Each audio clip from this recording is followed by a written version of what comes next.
but also by my colleague Alexandru Moise. It's a bitter aftertaste, the effects of privatization reforms and evaluations of health systems across Europe. So it's by myself. By the way, I'm changing institutional affiliations. I'm just signaling this to people, realizing that at some point, maybe they just get like reject for their email because I won't be anymore at Queen Mary University of London from the 1st of September. But in any case, and my colleague Alexandru Moise of European University Institute. So the paper was published in JEP online in February 2025. And okay. Yeah, so the research question was on the effects of healthcare privatizations on citizens' views, evaluations of the health system, and more specifically, what we were interested in was whether this effect is stable or whether it changes over time, and also which factors moderate this effect. So in particular. In terms of the contribution, we considered our article to have three theoretical contributions. One is that it questions the view that public policy attitudes remain stable over time, a view that has already been questioned in the literature, but in our view, not enough so far. And then also it contributes to the understanding of policy feedback effects, because as you will see throughout my presentation, we also look at the temporal dimension, so the effect of privatization on evaluations over time. And also, which is linked to more recent research streams, we believe that it provides a contribution towards the literature that focuses on the role of proximity, and in particular here, proximity also vis-a-vis politics in shaping public reactions to policy change. In terms of empirical contribution, we also consider the paper to have an empirical contribution because we use new data for healthcare privatization and new data approach to the study of health attitudes and the link with privatization. We focus on the legislative outputs instead of health expenditure. So most of the research that looked at the changes in health systems and their effect on attitudes has used the available data that were on public and private health expenditure. And we had a chance to use the data on legislative outputs, so basically the health reforms, and use this as a measure of privatization. I'm going to say something about data in the data methods when I get to the data methods very soon. So I skipped the theory part of the paper and just wanted to present you the hypothesis. So we had 5 hypotheses in the paper. The first one, it's about the health system evaluations being negatively associated with the reforms that privatize healthcare. And the second, we wanted to look more into the possibly different effects of different types of privatization reforms. So we distinguished between those that have direct and those that have indirect effect on users, expecting that those that have more direct effect on users in terms of access to care would actually have a stronger effect. The third hypothesis relates to the political aspect. So it's about the government partisanship, and we expected that there would be a difference in a sense that when that association between the partisanship of the government and evaluations is more positive when the right-wing governments are introducing it, because this is something that would kind of be expected from the right-wing governments as opposed to the left-wing government. Then, as a fourth hypothesis, we also looked at the individual's ideology, and we expected that evaluations will be more negatively associated when people hold left-wing views. As the last hypothesis, we had one that looks at degree of vulnerability. Then, as you will see, we also interpret this as proximity in our findings. But basically, we looked at the older and sicker individuals. So we looked at age and health status, and believed that individuals who are more vulnerable, so more in need of healthcare, their evaluations will be more negatively associated with privatization compared to evaluations of those who are less vulnerable, so younger and healthier. By the way, I realized that I can't see when you show me 2 minutes, so maybe you can just say 2 minutes, interrupt me very briefly, because I just see my slides. Is that okay? I assume it's okay, even though I cannot hear anything. It's okay. Yeah, it's okay. fine. Yeah, sorry. Yeah, no problem. So in terms of data and methods, so our dependent variable, we use European Social Survey data on health system evaluations. And in terms of the independent variables, as I mentioned earlier, we consider empirical contribution of our paper is that we don't use the data on health expenditure, which we think are not really a proper indicators of privatization, because the private and public expenditure can change due to other factors than health reforms, so legislative outputs. So we actually look at legislative outputs of health reforms in 30 European countries, covering 247 privatization reforms for the period from 2002 to 2018.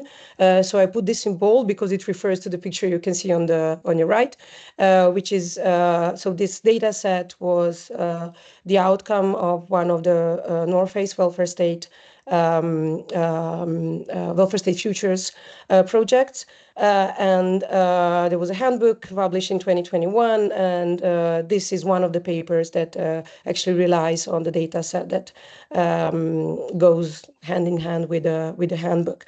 Just more generally, for those who are not into health or privatization, so privatization reforms would be all the reforms that increase either the private delivery of healthcare, so think of hospitals or GPs becoming private, or actually health financing. So that would be any increase in the share of private financing in the system. And we actually, as I mentioned earlier, we were interested in different types of privatization reforms, because given our data set, we were able to distinguish among different types.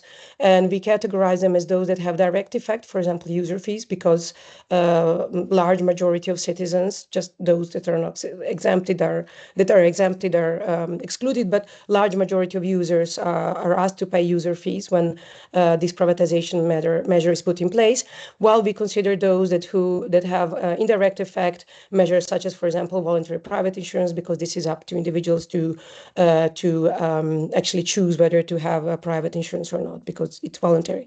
So we distinguish between. Okay, I'm going to really speed up then. Okay, and then we look at the partisan positioning of the Prime Minister on economic left-right using the manifesto data, manifesto project data, and ideological left-right self-positioning and subjective health status and age. We use a set of controls, and in terms of methods, it's a 3-level mixed effects model, individual, survey, and country. And we also have 6 lags for the 6 years after the passing of the reform. Now, in terms of the findings, so I prepared for each of the hypotheses the figure that was available in the paper, but I won't show it to you. So this should be the last slide. So in terms of the findings, we find the following. First, that there is a short positive, but then a negative effect on privatization. So in terms of our first hypothesis, we see a very discernible temporal pattern of positive initial effect of privatization on reforms.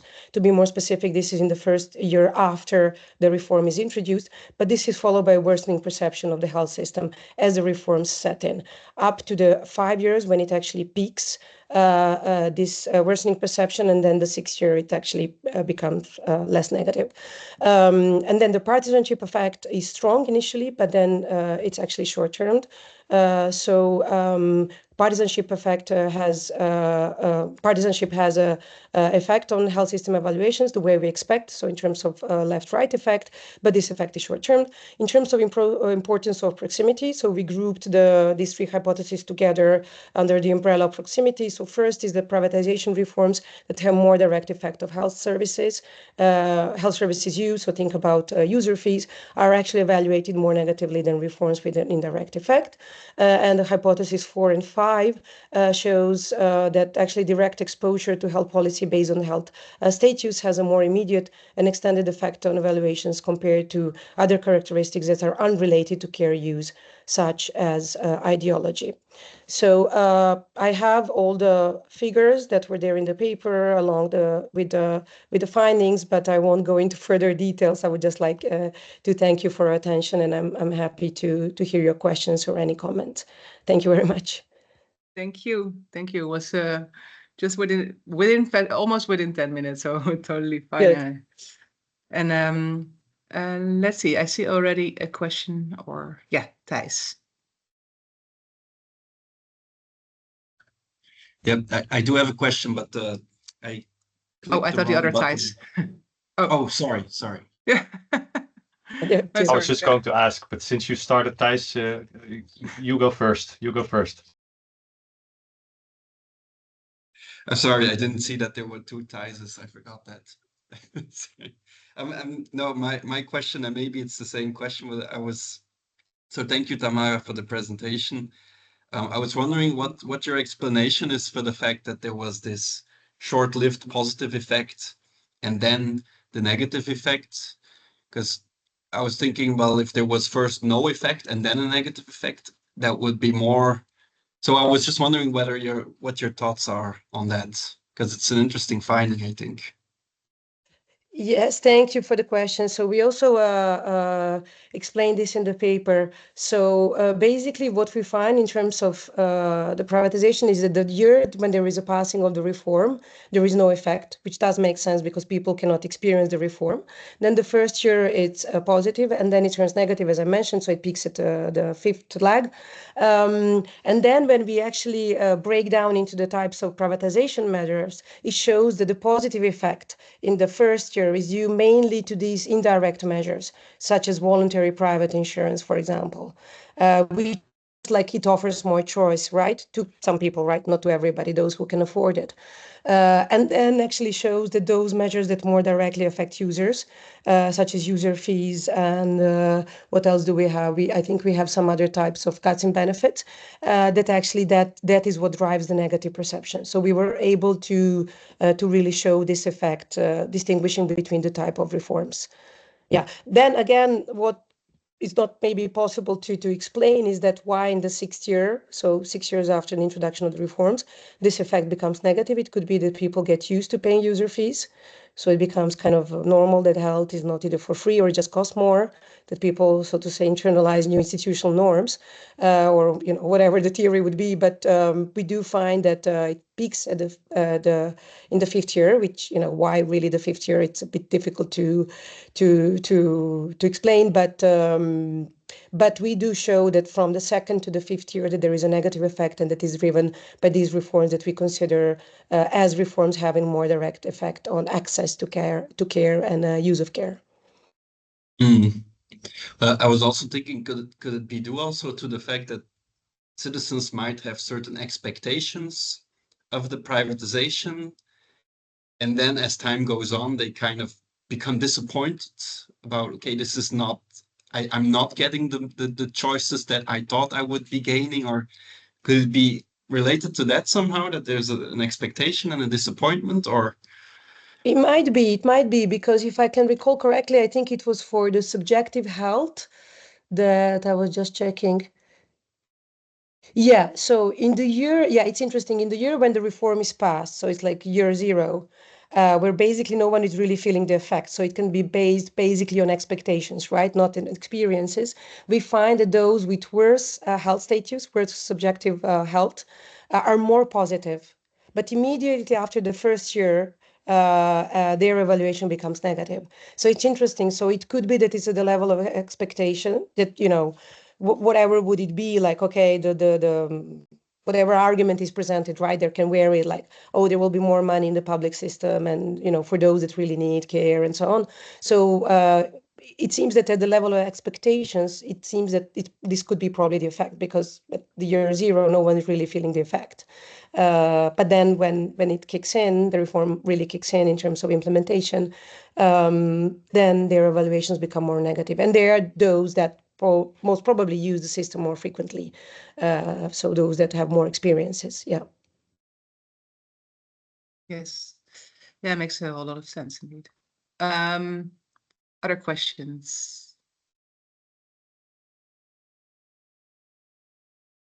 I figured that the other Thijs has the same effect. Same question, sorry. I was wondering about, is there a lot of country variation on this? Because these are, I assume that these are the general trends that you present, but are there also countries in which the opposite happens, that people are generally getting more positive after privatization, or is it all are trends more or less aligned over countries? I can't recall now really at the country level. Maybe Alex would be the person who has done the analysis to see if he can recall, because it was also published in February, so some time ago. For all the published paper, right? You're more focused on the ones that like in R&R or in submission now. I don't know. I mean, that would be an interesting question also. I was thinking, because one thing that we controlled for was, for example, the East-West difference, because there were more privatization reforms in the Eastern Europe, especially because of the post-communist effect in the 90s. I would expect there maybe even more negative, but I can't recall now. I think Alex would be really the person who would probably be able to recall the more specific empirical details. Yeah. But, sure. Yeah. Maybe I just collected questions from Nate and Ursula, and then you can respond to those, and then we can move on to the next paper. Nate. That was related to one of my two questions, if there's a difference between Eastern and Western Europe. And part of the motivation for that was related to political parties, because my general stereotype of how these things work is that there's like an immediate negative response, because parties who are maybe trying to gain votes like attack the policies right away as soon as they're passed and try to, spread in public. So it was interesting to see the positive response. Thanks for your presentation. Yeah. Ursula? Yeah, thanks for your very interesting presentation. And I want to ask if you see the possibility to include context variables, namely media tone, because reforms of healthcare and other areas of welfare state policies are sold to the public, and I can imagine that people react to this, what was promised. Maybe governments promised we have a better healthcare system. It is getting less costly, and the expenditure will shrink, and so on. And people, after a while, not only make experience with the real effects by themselves, but also are disappointed with government reform promises. And I especially aim at this new possibilities by KI to classify large amounts of media text into negative, neutral, and positive tone.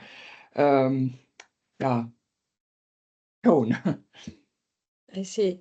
Thank you for your question. So first, for Nate's questions, again, I can't recall East-West in terms of parties. Yeah, I would fully agree. But from what I can now just think back, remember when we were at some point looking, this is related to another paper where we use the same variable on privatization. And hopefully in some near future, we should have a paper out that uses the same data set as a dependent variable, and we look at the partisanship effect on privatization. Sorry for a bit of advertisement. But it's interesting because when we look at the whole Europe, we see that there were more privatization reforms in the 2000s than in the 90s, and we were expecting it would be the 90s because of the Eastern Europe. So it's very interesting to see what was happening also in the 2000s. In terms of the Ursula questions, very good point, excellent, but that is, I think, a slightly different research from what we are doing, but it's kind of how the media, mediates how people evaluate the system in terms of reform promises. And so we haven't looked at this, but Alex and I have actually a project that we are just in the process of data collection, where we want to look at the effect of the parliamentary discourse on attitudes on healthcare and parliamentary discourse on health reforms in specifically. And I have also started working on that. And I think it's interesting, reform promises, but also the way the governments justify reforms and how this actually has an effect on what citizens actually think. So this is definitely in the pipeline, and yeah, hopefully I'll have a chance to present it in this same network group in some near future. Would be very nice. Thank you, Tamara. I think it was very interesting, and yeah, I'm looking forward now to read your paper in more depth because getting very curious now. Sorry that we do not have much time to discuss it more, but I think it was very nice pitch, basically. So yeah. Thank you very much. I think this is a very great format. It's very kind of very focused. Yeah. So also thanks for the opportunity to present. I didn't thank at the beginning, as you know, it's usually the conference in other places. So yeah, looking forward to hear other presentations. Thank you everybody for the questions. Thank you. Jacob, then may I ask you? Oh, you're still on mute. And maybe I will also interrupt you if you have 2 minutes, okay? Yeah, that's perfect. Can you all see my slides? Yes. That is great. Perfect. Then we can start. So I'm also happy to present my paper that was published last year in Swiss Political Science Review. It has the topic Deservingness and Welfare Attitudes Through Young Eyes, the Future of the Swiss Welfare State, and basically the motivation for the whole paper. The motivation for the whole paper was that in times of frequent welfare state reform, we need to not only look at welfare attitudes, but also at their drivers, because they are constant policy changes, and we need to know whether or not the public will think that those changes are legitimate. And one determinant or driver that was mentioned a lot in recent years is welfare deservingness, as the extent to which target groups are seen as worthy of receiving social welfare. And we know quite a lot by now how deservingness actually affects welfare attitudes, but I argue that there is a big omission in the literature so far, which is young people in their impressionable years. And I'm talking about young people, not as in most studies, adults up until the age of 35, but really young people in their youth. And why should we look at young people in their youth? Well, first and foremost, because the impressionable years can have a long-lasting effect on welfare attitude, stability, and change also later in life. So when looking at young people, we can perhaps get a glimpse of future trends, perhaps even first signs of generational shifts. And by this, collecting new insights, which we could use to refine welfare deservingness theory, but also to gain policy-making relevant content. And this is particularly important for me because currently young people are largely absent from policy-making processes and also from political bodies, mostly with the argument that they do not have meaningful attitudes. And I hope I can show you that this is not the case, at least not for welfare attitudes. They do have meaningful attitudes here. So from a theory perspective, the paper is largely based on the welfare deservingness model, which states that the overall deservingness of target groups is based on perceptions of 5 criteria. Control: is the group self-responsible for its situation? Attitude: is it grateful for help? Reciprocity: has or will it contribute to society? Identity: do I feel close to the group? And need: is the group in need?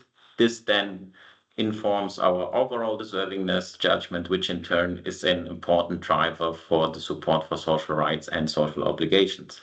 And since it is such a strong and vital predictor, those deservingness opinions, it really improves our understanding of the social legitimacy of targeted welfare, because we can assess whether or not current policies are seen as legitimate, but also whether policy changes will be seen as legitimate. And previous research does a pretty good job in helping us explain why policies for some groups are more generous than for others. So, for example, we usually end up with the following ranking: the elderly, sick, disabled at the top, less so the unemployed, least so migrants. This is then often explained with the criteria, so that the elderly are usually seen as having contributed more to society than, let's say, the unemployed. The same logic then also applies to secondary target groups, in terms of older unemployed are usually seen as more deserving than younger unemployed. And sadly so, we also have an inevitable deservingness gap, that migrants are constantly seen as less deserving than non-migrants, despite having the same contributions or the same misbehaviors. So what I wanted to do in this paper is to revisit some of those findings. And specifically, I wanted to know whether or not it's true that young people also rely on deservingness considerations to inform their welfare support decisions. So whether or not this is true. And in addition, I wanted to know if this is the case, do we see similarities and differences? And there could be different rankings here. So for example, young people could see younger unemployed as more deserving for self-interest or in-group reasons. And what about the inevitable deservingness gap? Sometimes it's said that young people are more tolerant, more open to migration, but at the same time, this is supposed to happen only in environments that are migration friendly. So who did I ask? I've run a survey among over 1,500 secondary school students in the German-speaking part of Switzerland. They were at the end of mandatory schooling, so 14, 15 years old roughly, across all educational levels. And those students received a questionnaire which took them roughly 22 minutes to be filled out. 5 sections had the survey, and I focus here on the deservingness opinions and welfare attitudes. And those questions were mostly about the unemployed and unemployment, simply because it is the social risk that is closest to young people and most relevant for young people at the end of mandatory schooling. So I had both criteria questions for deservingness as well as overall deservingness. And for the welfare attitudes, I had both social questions on social rights and on obligations. In addition, to distinguish between secondary target groups, especially regarding the unemployed, I had vignettes on the unemployed in general, younger unemployed, older unemployed, Swiss unemployed, and EU unemployed. And by those, I could test my hypothesis, for example, self-interest and in-group with the younger-older distinction, and the inevitable deservingness gap with the Swiss-EU distinction. So much for the build-up. Let's look at some of the results here. And starting with the descriptives, with the primary target group rankings, what we see here is the first similarities and differences. So the sick and disabled are also at the top of the ladder, which is quite common and also seen in adult studies. But at the same time, we see that the elderly are somewhat less deserving, and also that the unemployed are less deserving than the social assistance recipients, which is quite interesting and could imply that perhaps some of the criteria, such as reciprocity, are less important for young people compared to adults. We also do see those similarities and differences regarding the groups of unemployed people. So let's look at the survey experiment results regarding the deservingness questions and perhaps pick one out here, the overall deservingness measurement. What I do find is, first, a similarity. Older unemployed are seen as significantly more deserving than younger unemployed. This is also reflected on the criteria basis, but at the same time, we have perhaps the starkest contrast to previous literature, no migration deservingness gap. So EU unemployed are seen as deserving as Swiss unemployed. And if we go on the criteria level, we even find that the EU unemployed are seen as significantly less responsible for being unemployed than the Swiss unemployed. So this is quite remarkable because we constantly saw this migrant deservingness gap in adult literature. So what I wanted to do is to then check whether or not those deservingness opinions are also reflected in their welfare attitudes. And here the answer is a clear yes. And to illustrate this, we can look at following item, role of government job, which asked about the extent to which the government should provide jobs for certain groups, right? And what we see here is that the government is seen as significantly more responsible for providing jobs for the EU unemployed compared to the Swiss unemployed. And I think this is perhaps also the clearest sign of meaningful attitudes here. So in the control criterion, they say the EU unemployed are significantly less responsible for being unemployed. They perceive a problem on the aggregate scale. And at the same time, they propose a solution for this problem. So they propose, if this is the case, then the government should be more responsible for providing jobs for them rather than the other groups. So basically, we see that significant differences in deservingness seem to be reflected in significant differences in welfare attitudes as well. And to further confirm this relationship, I've run several regression models, which basically, I will not show them here, but you read them in the paper, or we have time for them in the Q&A. But what they show is that we have a confirmation of this deservingness welfare attitudes association also for young people who were roughly 14 years old, and for both social rights and social obligations, meaning that higher deservingness, more support for social rights, lower deservingness, lower support for social rights, and higher sanctions. So it's 2 minutes or a little bit less. Perfect. I have only one slide left, so this is good. So what is my conclusion here? Basically, Young people do seem to rely on deservingness considerations and welfare support decisions. So this link is also true for young people, not only for adults. They do think in terms of deservingness, but not quite as adults. So there's no one-to-one correspondence here. Think just of the migrant deservingness gap, which was different. Think of the primary target group rankings, which were different. So we can get quite the interesting results here. Very important for me here to highlight, young people do have valuable attitudes. So it might be time for us to really take them into consideration for policy-making processes. And lastly, hopefully, this whole research was just the start for much more. So what would be very interesting to find out is what of those differences will be life cycle effects. For example, if those teens enter the labor market, will reciprocity suddenly be more important for them, which could be very much the case. But at the same time, I also think that I've perhaps identified some differences that might last. And the one I'm thinking of here is the inevitable deservingness gap, which indeed might be inevitable. And so much for my presentation. I am happy to hear your questions. Thank you very much. It was very interesting. If you, so here, my hands. If you can stop sharing your slides, then maybe we can have the overview to see if there are questions or comments.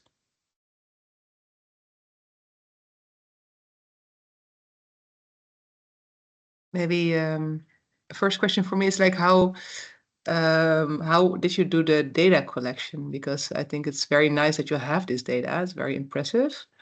Can you tell a little bit more about how the students or the, how do you say, yeah, students were recruited, and how did you manage to let them fill in a 22 minutes long survey? Yes, I think how it was possible was mainly due to my previous employment, which was at the Bern University of Teacher Education. So the whole paper was part of a bigger research project, which gave me the access to the school field. And then one first needed to get permission from all the educational authorities to be able to contact the headmasters. Then after having the approval from the headmasters, it was necessary to get the approval from the teachers and so on. So it was a whole huge administrative process leading to the sample, which is quite painful and which also for me explains very much why there is so little research on this age group out there. But I do think that it was worth the time doing so. So basically, it's a lot of admin work, and also considering that Switzerland has 26 cantons and all of them have their own single educational department, this requires a lot of admin work and patience. Yeah, it was impressive work, and then in data, and then it's very nice to see what you get out of that. So but well, let's collect some questions, Tamara. Yeah, thank you, Jaco. Very, very interesting article. I was wondering if, so in terms of the migration, you look only at the EU migrants. I was wondering whether you looked at non-EU, because that should also be very relevant for Switzerland, right? Whether you looked at it, but then it was not presented, or why you decided to go for the EU migration. Should be in majority, but it's almost half. I would assume in Switzerland that it's EU and non-EU migration. Yeah. So EU migration is a very big topic in Switzerland, and I chose it basically for the reason that in 2020, I think, was the last big referendum on stopping mass migration, not from everywhere in the world, but specifically from the EU. So I thought this could raise the salience so that people, or the young people, even have opinions on this matter. And this was the reason why I chose the EU-Swiss distinction rather than a non-EU Swiss distinction. And the second reason was that I wanted to compare two groups that are actually equal in terms of social security rights, also social insurance rights in Switzerland. And people from an EU country have the same rights in Switzerland as the Swiss citizens. So I wanted to have an equal ground there, to not have any potential policy feedback effects interfering. And the two combinations of salience, having it present in the media, and the equal social insurance rights was then basically the decision for it. I did not include any non-EU groups, but I'm pretty sure this would also lead to very interesting results. Perhaps we would have this migrant deservingness gap for them. I don't know, but at least for the EU Swiss ground, which is a quite interesting topic in Switzerland in itself, there might be hope that there will not be at some point the migrant deservingness gap anymore. Yeah, very interesting. Thijs Lindner in this case. Thanks, Jacob. Very interesting material, and indeed very praiseworthy for the data collection as well. So just to get my understanding good, because you went through a lot of results quite fast, so I'm still trying to get my head around it. Was it indeed the case that the youngers were basically more empathetic, or showed more of a positive deservingness evaluation across the board, basically? When comparing, for example, the primary target group rankings, they are pretty much similar to adult populations. So most of the groups are above the middle level. Nobody's really hated in the welfare state, but at the same time, there are groups that people love more and less. And there are also no groups that reach the top point of being fully deserving, having reached the 5 on the scale, but rather when, for example, comparing it with the Van Oorschot 26 study, it seemed pretty similar to what we've seen there. So at least in this point, I wouldn't say that they are more favorable towards all groups, but rather that it's similarly that they also distinguish, but on a comparable level. So I wouldn't say that they are more generous. Right. Yeah. So another question, if there's a little bit of time, as a sub question. Yes. That's theoretically, that's quite interesting, because you would expect that kids are more left-oriented or more empathetic towards other social groups, right? So how do you interpret that this more empathic attitudes towards other social groups is actually not really present then? Do you have any kind of thoughts on that? I think it could be related to the Swiss context. So unemployment is not very high in Switzerland. And also narratives in the media and by the leading political party are not most favorable regarding the unemployed. And so I think perhaps the whole debate about the welfare state is not about solidarity, but rather about who do we need to help. And then perhaps growing up in such a context could then lead to the fact that also at a younger age, we start to differentiate more.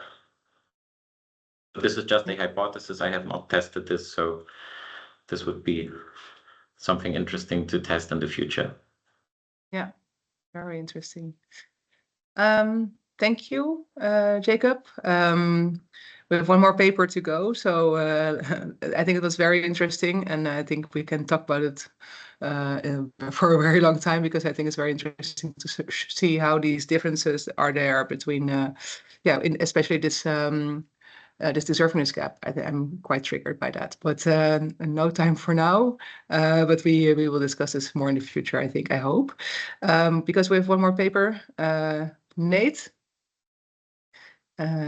And I will give you the floor again for 10 minutes, and then for the final 2 minutes, I will try to interrupt you, which is quite difficult to be honest. Well, I try to. And then we have some questions and discussion. You can go ahead. Does this present the right? No, this presents the. No. This is the presenter mode. Of course. Okay, let's try that again. Sorry.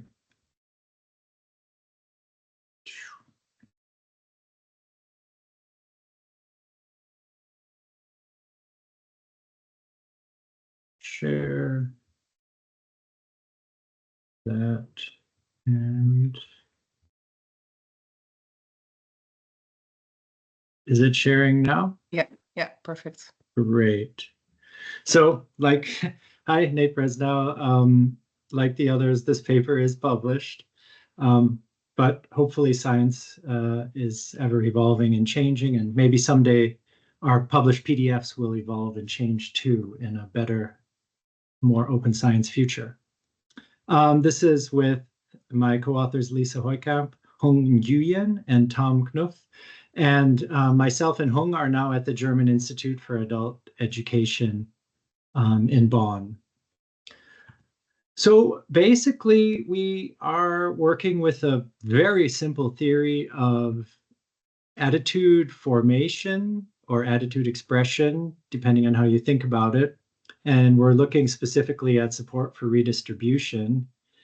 And this very, very simple theory is that background characteristics shape people's support for redistribution, their experiences, socioeconomics, demographics, everything, let's just say, that they've experienced in their life. But something we think that's really important is the perception of inequality. So that if people think inequality is too high, this would be a strong motivation or part of a causal process that leads them to express an attitude in favor of redistribution.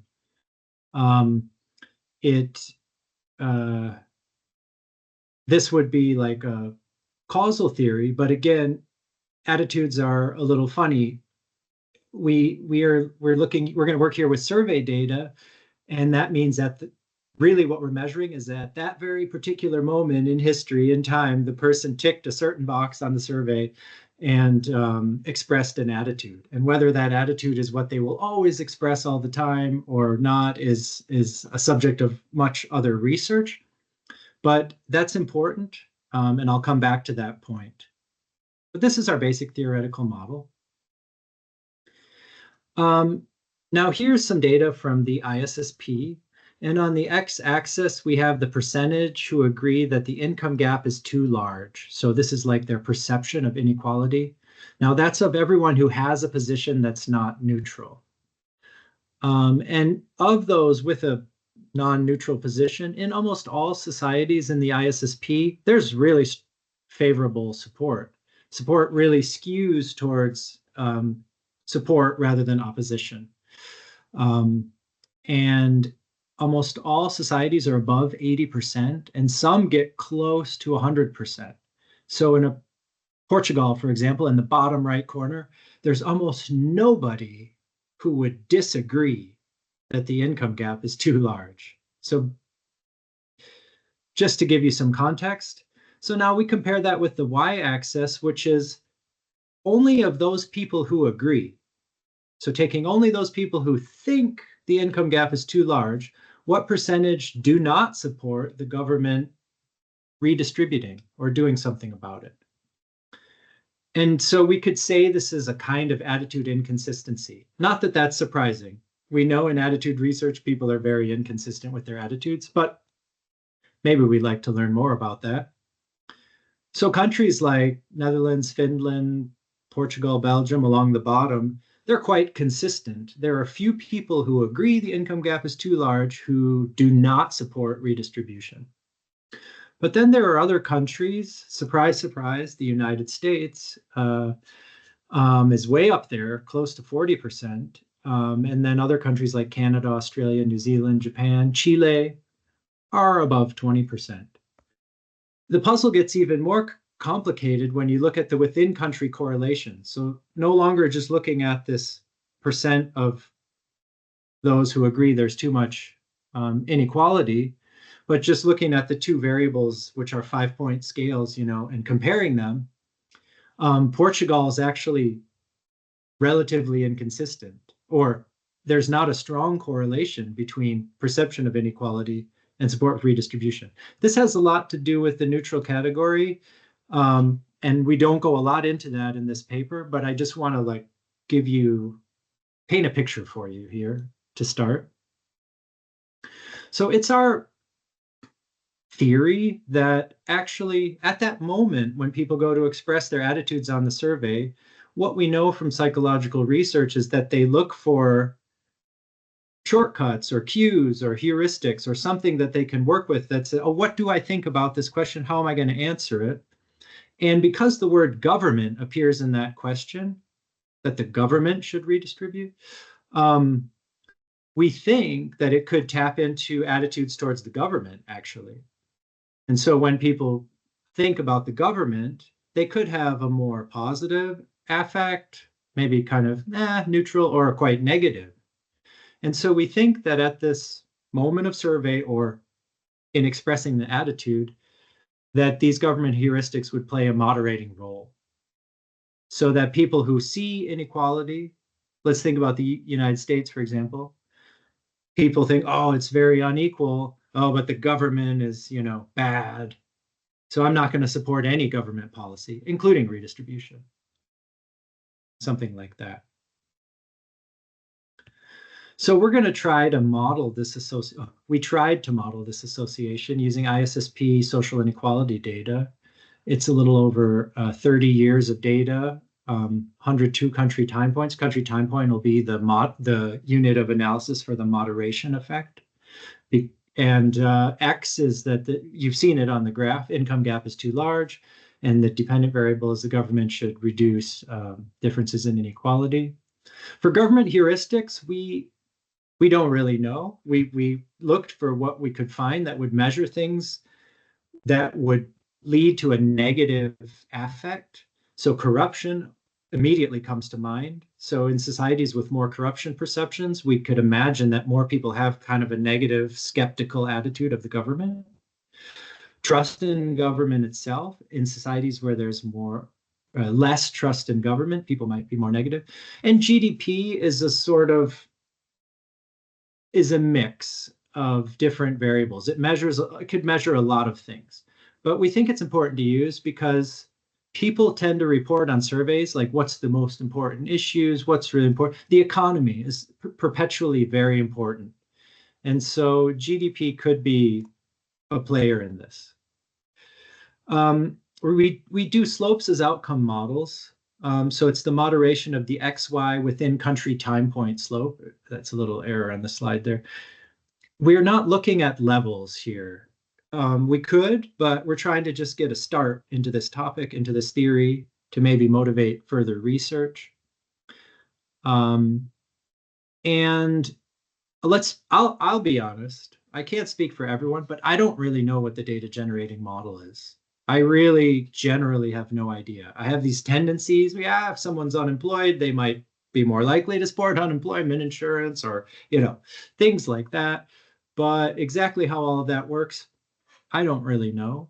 And so I think it's responsible research practice to kind of run a lot of models here, rather than saying, look, here's my one model, it supports my results, when probably I p-hacked it.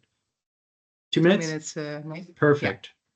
Yeah. So I'm going to run a multiverse using a bunch of variables that we pulled out of the literature, like Gini, moderating level variables now, Gini, social spending, percent foreign born, that's a big one. And then also we're using individual level variables. And then we can create all possible models with those different combinations. And our moderators have missing data, so we can do the models with and without those imputed. And so then we get our multiverse of results here. And on the top are the standardized moderation coefficients, as much as one can really standardize an effect across in multi-level models and across different moderating variables. But roughly speaking, it's standardized. And we can see that there's a mostly small negative effect.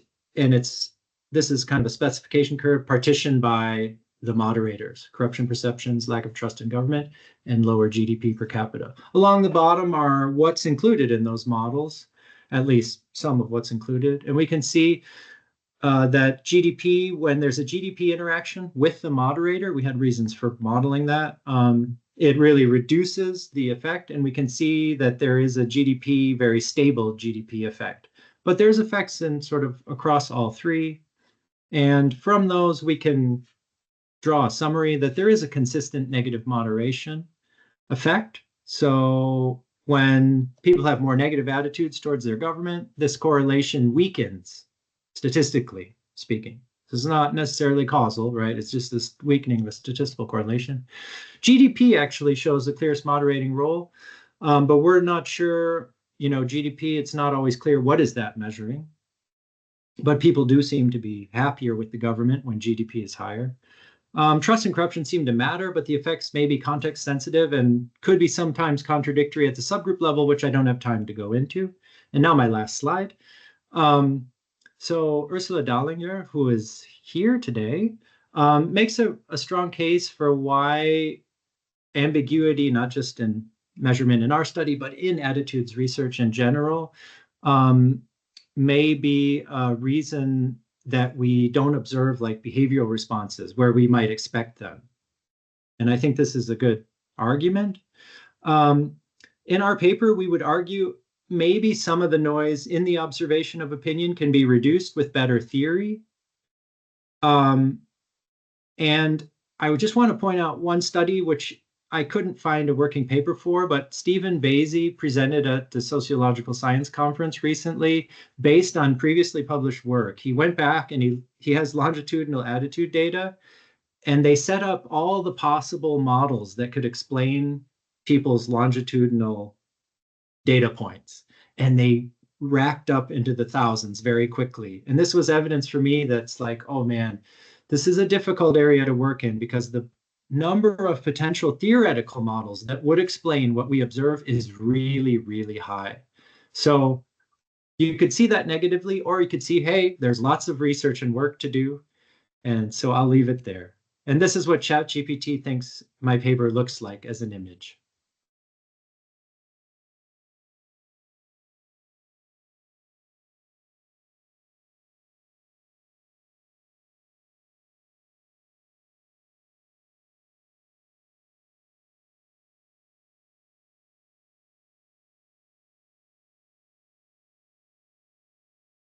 I think you're muted, Femke.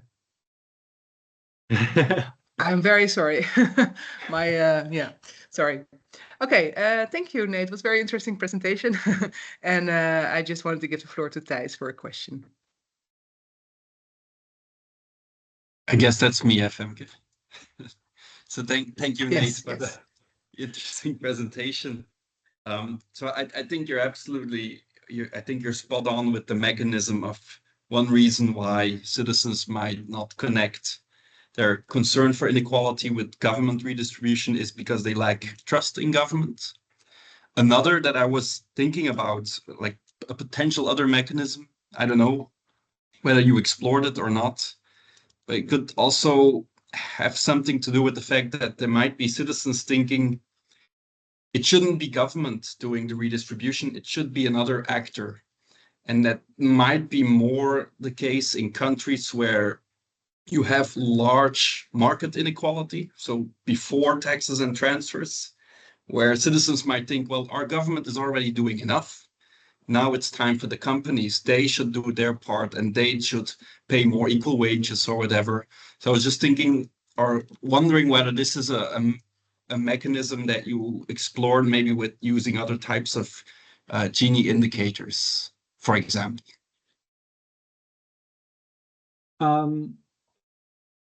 If I remember correctly, we used the after tax and transfer Gini, but it could be interesting to look at the difference between the two.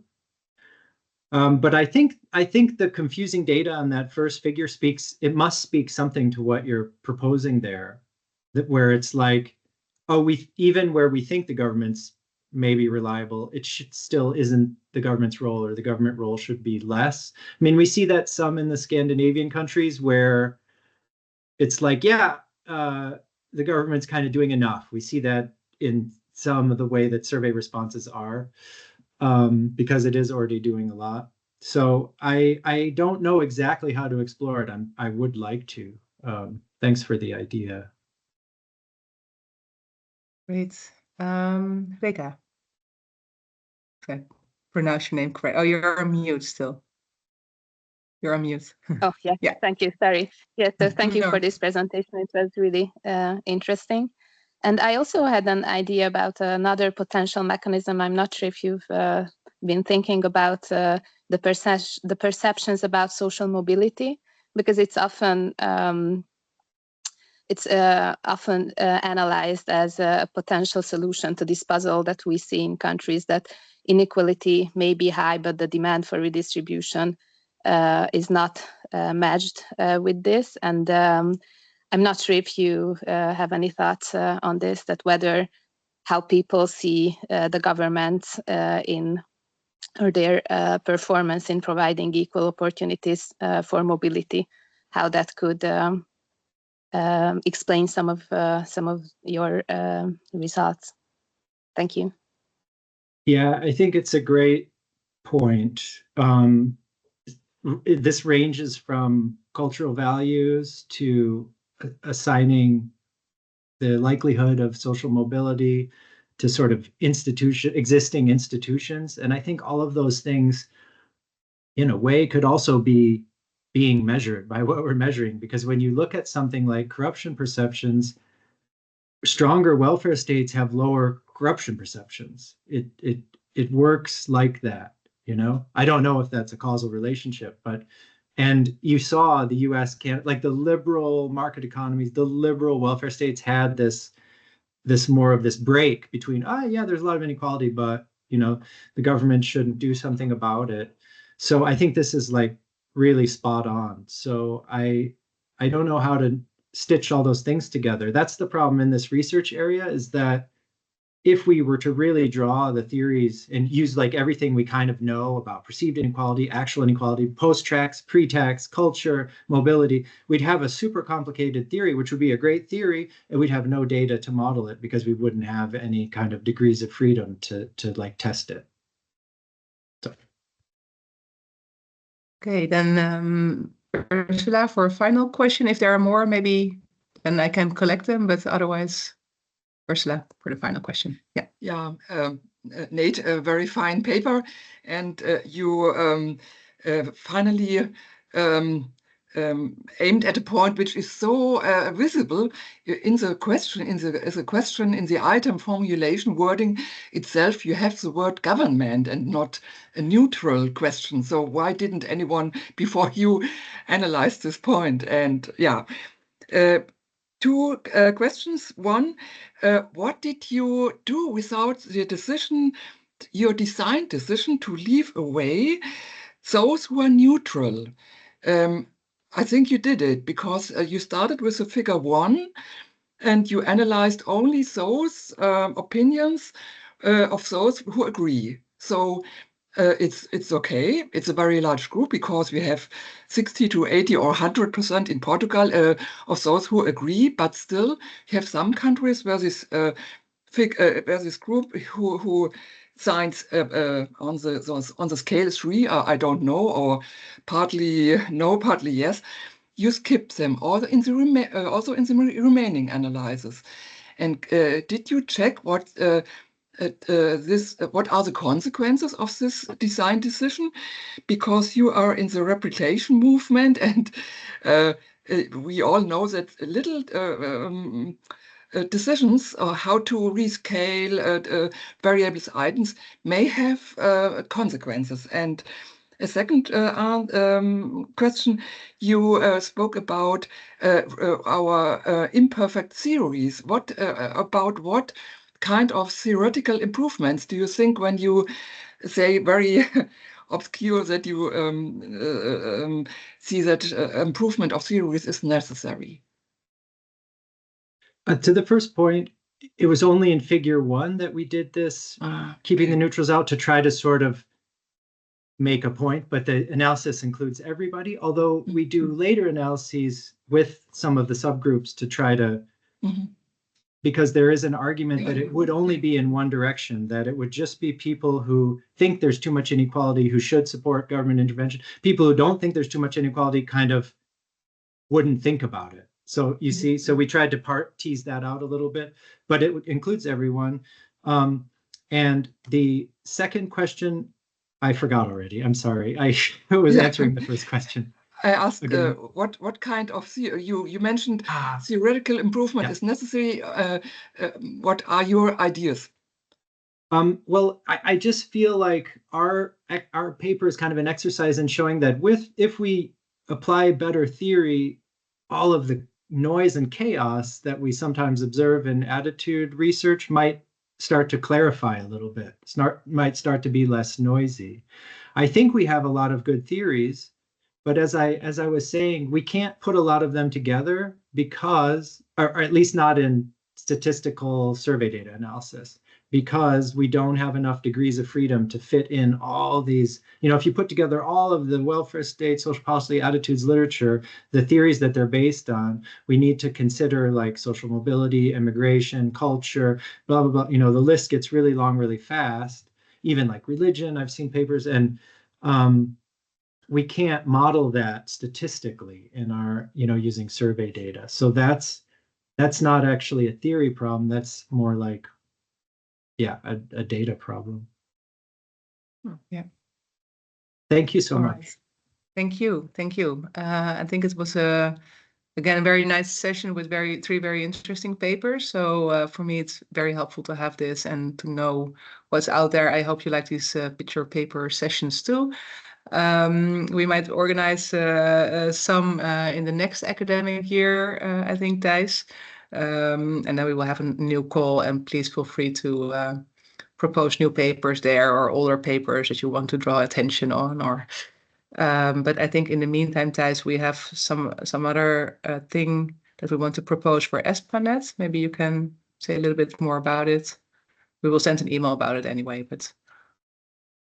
Yeah, we'll send an email for it, but we were thinking of because so far all of the network members have always been meeting online, but that's not the same as actually seeing each other and being able to talk a bit more in depth about certain topics. So we were thinking about launching a call for those who will be at ESPANET this year in Milan, that we can get together there and have a conversation, personal conversation, and then try to see how we can move forward with the network by getting ideas from other people as well. But more on that later. Yeah. Okay, then thank you all for being here and asking interesting questions and have this discussion together. So I would now say, I think, happy Monday, and see you maybe in Milan, and otherwise maybe online next time. Thank you for organizing. Bye. Thank you so much. Thank you.